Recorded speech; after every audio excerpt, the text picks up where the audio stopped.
Salam hörmətli izləyicilər. Əvvəlki videolarımda bildirdiyim kimi, mən 84 yaşlı anamın ölümündən sonra ona ölüm şəhadətnaməsi almaq məqsədi ilə şəhər məhkəməsinə müraciət etmişdim və may ayının 4-də hakim Aydan xanım Məmmədlinin hakimliyi ilə bu məsələyə baxıldı və işin bütün halları ətraflı təhlil olundu. Bundan sonra mənim xeyrimə qərar qəbul olundu və hakim bildirdi ki, Şirvan şəhər mərkəzi xəstəxanası anesteziyalik haqda araş verməyə borcludur və şəhər təcil yardım stansiyasının həkimləri də bu işdə onlara yardımcı olmalıdırlar. Beləliklə bu iş mənim xeyrimə həll olundu və buna görə mən məhkəməsinin hakimi Aydan xanıma öz təşəkkürümü bildirirəm. İşə obyektiv yanaşdığına görə və işi düzgün, ədalətli baxıldığına görə öz minnətdarlığımı çatdırmaq istəyirəm.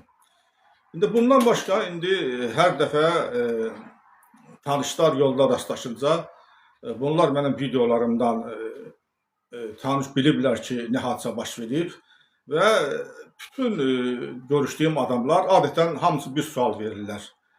Məhkəməyə nə qədər xərcin çıxdı? Onlara bildirmək istəyirəm ki, mən heç kəsə bir qəpik pul verməmişəm.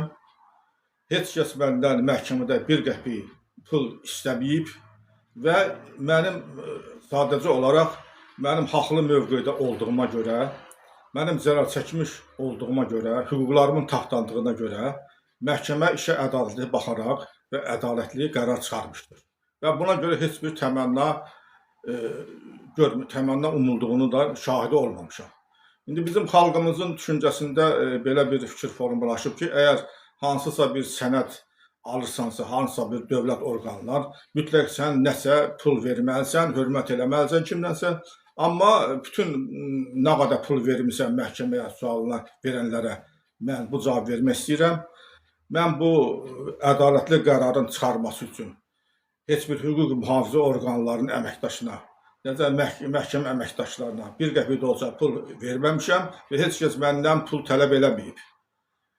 Kim ki bu sualları mənə verir, xahiş edirəm bu videoda öz cavablarını tapsınlar.